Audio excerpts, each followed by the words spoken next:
told you I had to bring you a lot of information in a short amount of time, but I'm going to try to do it in bite-sized chunk videos. So this is actually installment number 2. Now, if you missed my first video from today, I reviewed the 2 fusion champions.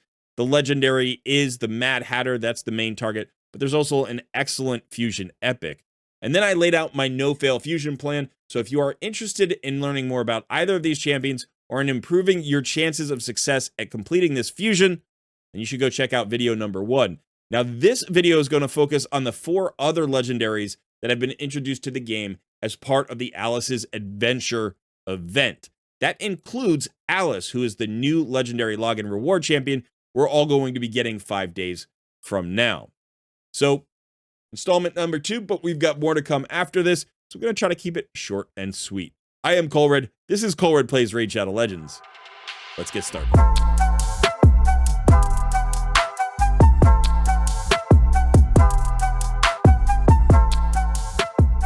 A quick request that you smash that like button, subscribe to the channel if you haven't already, and consider joining our Discord community. And don't forget to join us on Tuesday at 1 p.m. Eastern Time for our Takeover Tuesday live streams, where I give away free account takeovers to members of my Discord community.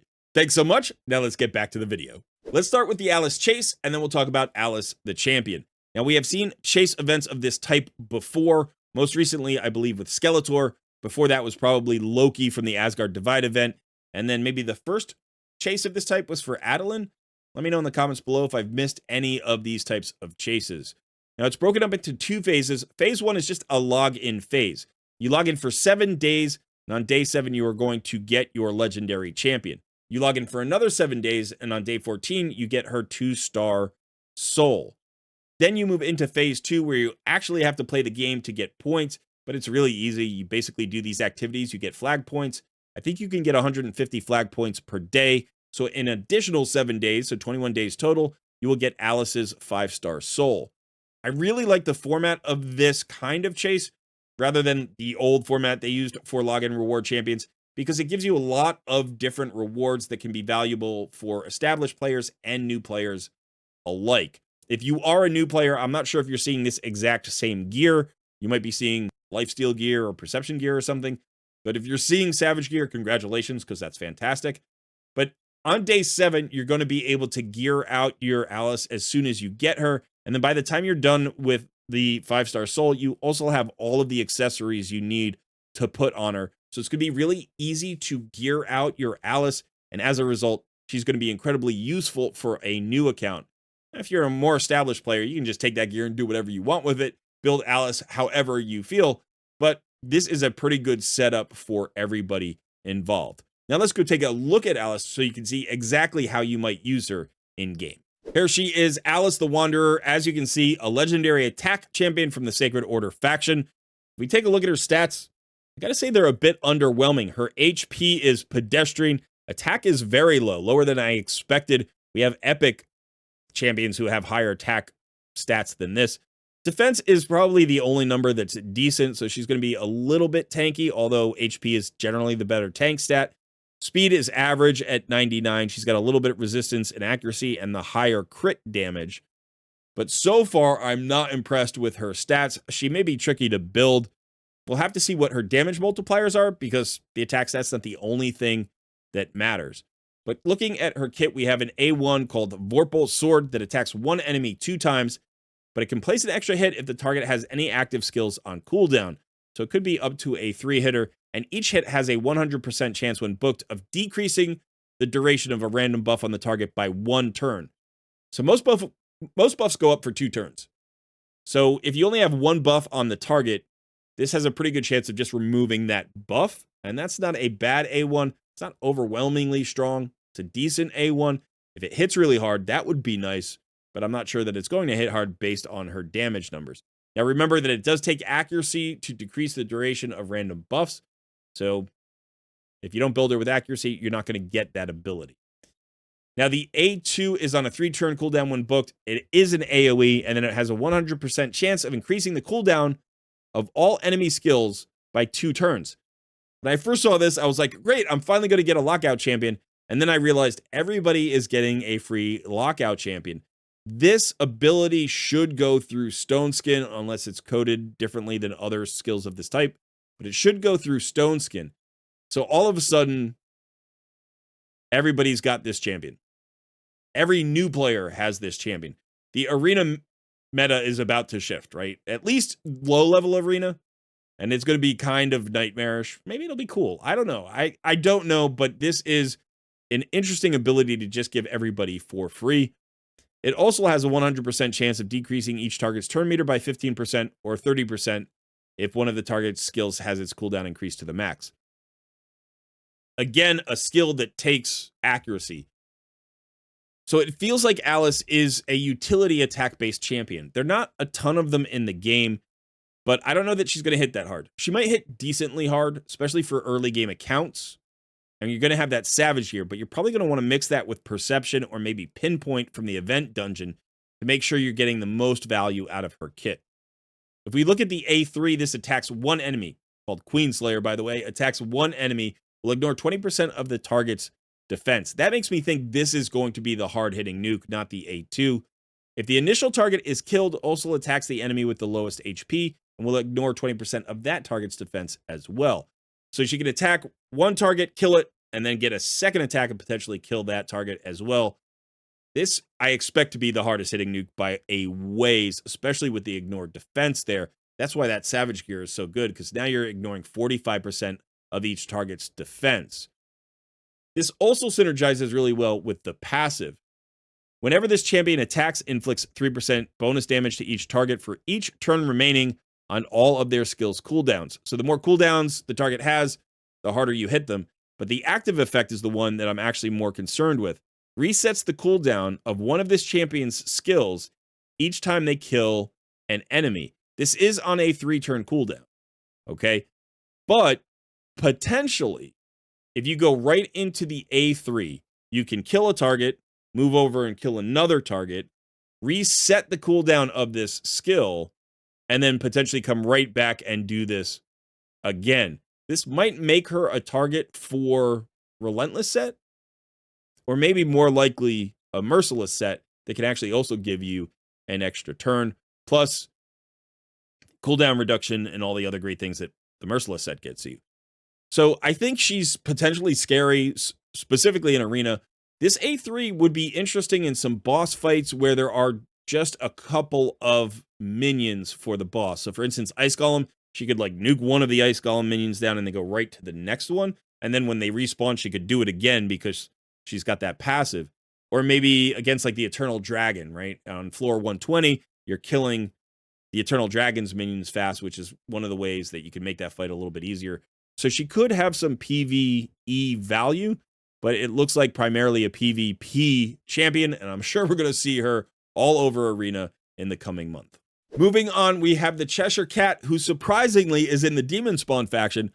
I would have really thought this champion would end up in the Skinwalker faction, but I have to say, I love the aesthetic. This is a creepy Cheshire Cat who definitely reminds me of the Cheshire Cat of my childhood, which is the Disney Cheshire Cat. Yeah, that super creepy grin is kind of freaky. So cool looking champion, weird faction. Now this is another attack-based legendary, this time a Spirit Affinity champion. Let's check out the A1. Phase Claw attacks one enemy. If this champion is under a Veil or Perfect Veil buff, attacks all enemies instead. So it's a conditional AoE A1. Places a Perfect Veil on this champion for one turn. That would probably happen after the hit. So this can't, because otherwise it wouldn't make sense. It would always be an AoE, right? So you're going to get a single target attack that then makes the later attacks AoE, I guess. Damage is based on attack and speed, which is kind of interesting. We'll probably see more speed in the kit then. This is not something you see too often. The A2 attacks 3 times. It's called Feline Frenzy. Each hit will decrease. I'm just imagining a cat like clawing somebody right now. Each hit will decrease the enemy's speed by 1%, stacks up to 10%. This effect does not work against bosses. That's too bad, but it makes sense. Each hit will also increase this champion's speed by 1%. So that's kind of interesting. We don't see this either. This is not a speed debuff, like a decreased speed. It just takes away, like it steals some of the enemy's speed. Takes their speed away by 1%. Adds Cheshire Cat speed by 1% for each hit, which means 3% per use. Okay. If the skill kills an enemy, places a perfect veil buff on this champion and the ally with the lowest turn meter for 2 turns. So another way to get perfect veil onto this champion. And again, damage based on attack and speed. Kind of interesting, but I don't know that there's a lot of utility here since it doesn't work against bosses. You know, how many fights go 4 rounds in order to max this out? Boss fights. Nothing else really does. The A3 is Gritting Helix, attacks all enemies. Before attacking, places a perfect veil buff and an increased attack buff on this champion for 2 turns. Grants an extra turn if this attack kills an enemy. It is an AoE, so, you know, you may be likely to kill an enemy with an AoE, especially if it hits pretty hard, and it does have increased attack. So, solid skill here. Again, places the perfect veil before the ability. So, another way to get perfect veil into this champion. But that means if the extra turn happens, you'll be left with only a 1-turn perfect veil. Just be aware of that. Looking at the passive, if this champion is under a veil or perfect veil buff, turn meter fill effects are 30% more effective. This is weird because the Cheshire Cat doesn't spawn with a perfect veil. And usually if you care about turn meter fill, you care about it on the first turn. And I don't know that there are any champions in the game that have turn meter fill and apply a perfect veil to an ally on the same turn. I don't think anybody does. So it seems unlikely that you're going to get much use out of this part of the passive. Also, if this champion is under a veil or perfect veil buff, this champion's attacks will ignore 15% of the target's defense and inflict 15% damage. So that's awesome. That's a nice boost to damage. I love ignore defense, and additional damage multipliers are always good. The active effect is on a 3-turn cooldown. Whenever this champion is about to receive a hit that would drop their HP below 20%, blocks the incoming damage, and places a block damage and perfect veil buff on this champion for 1 turn. So this is a squishy champion. And the way that this reads is, let's say Cheshire Cat is at 100% health and would get 1 shot, like an arena somewhere, just taken from 100 to 0. This passive will block all of that damage, leaving Cheshire Cat at 100% health. Plus now he has a block damage and a perfect veil buff.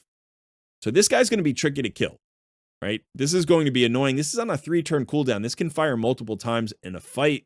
The perfect veil means you're not going to be able to target him so much. This is just yet another way to get a perfect veil onto this champion to get more damage out of the passive, right? The ignore defense and all of that, and then get all of the bonuses out of the other abilities. The aura is ally speed in all battles by 19%.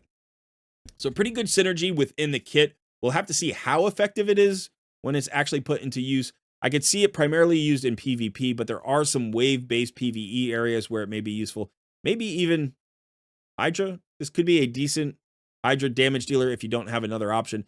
Maybe even put him in a cursed set to get that Hex out there, because you'll have a conditional AoE on the A1 and the AoE on the A3. So it might be a decent champion. I'm going to reserve judgment until we actually see the Cheshire Cat in some gameplay. Our next champion is the Knave of Hearts. I gotta say, this is one cool looking champion. At first I was like, that's kind of simple, but you know what? With all the heart motif and then the beating heart in chains in the chest, that's pretty cool. That is pretty cool. Looking at the stats here, this is an HP based Force Affinity legendary and has a relatively low HP pool for an HP based champion, only 22,500. That's not a bad number, but HP base champions sometimes have like 23, 24,000 HP or even more. Defense of 1189. Okay for an HP based champion. Speed of 98. Again, pretty average here. Some resistance and accuracy in the kit. Let's take a look at the A1. Thornblade attacks 1 enemy 2 times. Each hit books to a 50% chance of placing a provoke for 1 turn. Each hit also heals the ally with the lowest HP by 3% of this champion's max HP. So maybe that's why that HP pool isn't higher.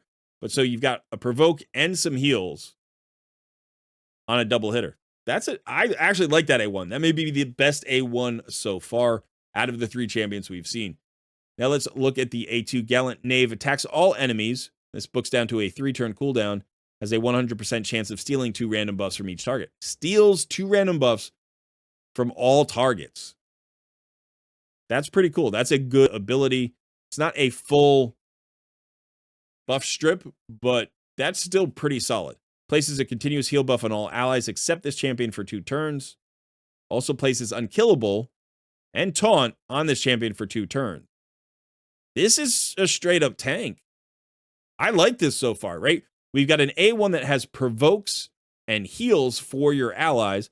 We've got an A2 that's an AoE that has continuous heals for your allies, plus an unkillable and a taunt. So far, I'm really liking this kit. Let's look at the A3. Stout Defense swaps HP with a target enemy and places a 100% heal reduction on the enemy for 2 turns. This debuff cannot be removed, transferred, or have its duration decreased by enemies. That's interesting. Then equalizes the HP levels of all allies. The HP levels of all allies will be brought up to the level of the ally with the highest HP, and then places an increased defense buff on all allies for 2 turns on a 4-turn cooldown. I do like this so far. This is pretty cool, because if you look at it in terms of synergies, we have a provoke and a taunt on the same champion. This is the champion that's drawing all of the attention. So he's going to be constantly hit, but he's got an unkillable buff, which means he could end up on 1 HP pretty easily, right? And then all of a sudden, he does an HP swap with an enemy, meaning he takes his 1 HP and gives it to an enemy, and then he can take all of their HP. It doesn't even matter what he takes. He's just dropping 1 HP on them, so it's basically a single target nuke. Then he places a heal reduction on them that can't be removed. This target is probably dying. And then it equalizes the HP of all of his allies. So if he has an ally that has 100% HP, he goes from 1 HP to full HP, and then he drops an increased defense on everybody. And his taunt might still be up, because it's up for 2 turns. This is a bonkers kit. I'm loving this so far. Let's look at the passive. At the start of this champion's turn, fully restores this champion's destroyed max HP. So that's going to be even harder to use to whittle him down. And then when attacked, it destroys the attacker's max HP by 20% of the damage received, stacks up to 50%. So again, he's got a taunt, he's got a provoke, he's going to get hit a lot. This passive doesn't have a cooldown.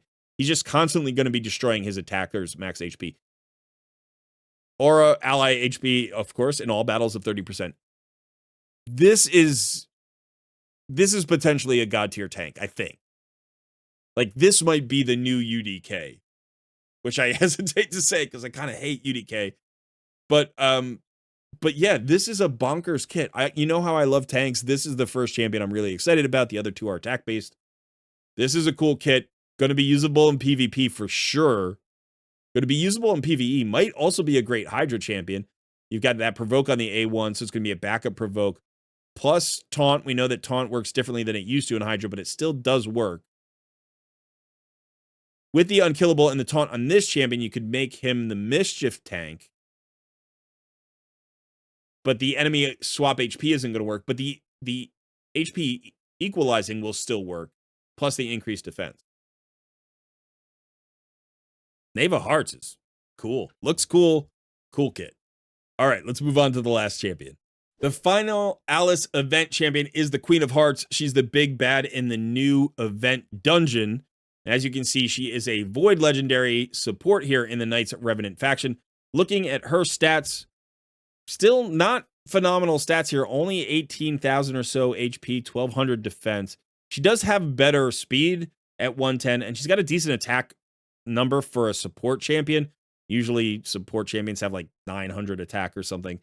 So decent attack there, a little bit of resistance and accuracy. So none of these champions have phenomenal stats, but you know, we'll have to see what her kit looks like. Heartburst level 1 attacks all enemies, places a decreased defense debuff for 2 turns. Also fills the turn meter of all out. First of all, this doesn't say 100% chance. It says places. She's not going to weak hit anyway because she's Void Affinity. I think this is the first AoE A1 in the game that has a 100% decreased defense. I know Ray has an AoE A1 that has a chance of decreased defense. Ray is in the Dark Elves, and I have her. She has this A1 that has a 50% chance of placing a decreased defense, and she's affinity based, so she can weak hit. I think this is a pretty bonkers A1. I think that's unique in the game. Plus, it gives a turn meter fill of all allies by 5%, which is kind of interesting because you could use that with like ally attacks and counterattacks to get a lot of turn meter fill for everybody. It's only 5%, but multiple hits means more turn meter fill. So let's look at the rest of her kit. Off with their heads, removes all buffs from all enemies. Then places a Death Brand debuff on the initial target for 2 turns. Also places a True Fear debuff on all enemies for 1 turn. And then fills this champion's turn meter by 5% for each buff removed by this skill. So it is a full buff strip that gives her 5% turn meter for each buff removed by this skill. So if you're in PvP, you might be going up against 4 enemies that each have 2 or 3 buffs. You could strip all of those off. She's going to get like 60% turn meter fill off of that. That's crazy. That's a lot of turn meter. Even though it says 5%, that could end up being a lot. In PvE, it's a little bit less valuable, but there's certainly boss fights where you want buff strips, right? So again, might be good in Hydra. I don't know what this Death Brand is, so let's take a look. It's probably the last thing. It's the newest one. They tend to just add them to the bottom here. Yeah, Death Brand. Champions under a Death Brand debuff will receive the Block Revive debuff when killed. So that's like an upgraded Block Revive. I think it's an upgrade. Is it a downgrade? If I think about it, like, I'm now applying a Death Brand debuff. That means if somebody else kills my target with that debuff up, they get blocked. So now you're turning your whole team into Block Revive champions as long as that debuff is up. That's really cool. That is usable in PvE, especially like Ice Golem. Now you can just, like, you don't have to kill with like Phoenix's A1 or, you know, with like Armiger or something like on the hit. You could just put the debuff up there, and then if anybody kills that Ice Golem minion, it stays dead. That's cool in PvE. That's cool in PvP. That's a pretty cool new buff or debuff to be added to the game. And then True Fear on all enemies for 1 turn, which is also nice. And potentially that might be usable in Chimera. All right, I'm impressed so far. Queenly Command is the A3. Teams up with all allies to attack a single enemy. Ally attack. You know I love ally attack, Cardiel being my favorite champion. And Lady Mikage is high up there too. Before attacking, places an increased attack buff on all allies. So no increased crit rate or increased crit damage. But increased attack is a nice buff for attack-based champions at least. Decreases the cooldown of this champion's off with their head skill by 2 turns. If the target is killed. This is on a 4-turn cooldown, which most ally attacks are. Off with their heads is this skill, right? And this is on a 4-turn cooldown when booked, so this could reduce it to a 2-turn cooldown. So you could have a buff strip every 2 turns if you're killing something. Okay. Check out the passive. For every 10 buffs the enemy team receives, grants this champion an extra turn. If there are multiple champions, okay. 10 buffs, extra turn. PvP skill. I wonder if this is an instant turn as well. Like if 10 buffs go up and this champion just goes. That would be cool because that would be a way to cut in against go first teams without going first. And then you could potentially have your ally attack skill available without building her really fast, which means you could focus up on damage. Now, this decreased defense needs accuracy. The buff strip needs accuracy. She's a support-based champion. I don't know that she's going to hit that hard, but this might be the best new blender champion in the game. Like, this might be better than any other blender champion in the game, now that I think of it. Because a blender champion is either an A1 AoE champion or an ally attack champion who activates all of those. But every other ally attacker has a single target A1. So this is the only ally attacker who has an AoE A1, and she's the only AoE A1 that has a decreased defense that's 100%. So this is a crazy blender champion. This might be the best blender champion in the game. That's really cool. Plus the extra turns. Again, I'm thinking either Relentless or maybe Merciless, depending on how hard she hits. She does only have the 1 attack, but the ally attack is basically a 2nd attack anyway. So kind of bonkers. Actually, kind of a bonkers kit. Ally accuracy in all battles by 70%, which is not a bad aura to have. So I think out of the 4 champions, I'm most excited about the Knave of Hearts and the Queen of Hearts, although the other 2 do look interesting. And Alice as a lockout champion that everybody's getting, of course, that's going to be impactful as well. Let me know in the comments below, which of these 4 champions are you most excited about? we can kind of leave the fusion apart, right? Because like we have to get these champions. Well, I guess we get Alice for free. The other 3 champions we have to get from shards. So definitely let me know. Is it the Queen of Hearts? I mean, she's the Void Legendary. Are you more excited about the Knave of Hearts? Maybe. I might be. I don't know. I'll have to figure that out. So anyway, that is it for today's video. We'll be back with more news, more insight, more analysis of this event as we go through the rest of the week. And then remember, we have the Hell Hades free-to-play challenge coming in just 2 days.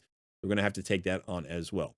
Thanks for hanging out. I have been Colred. I will see you in another video soon.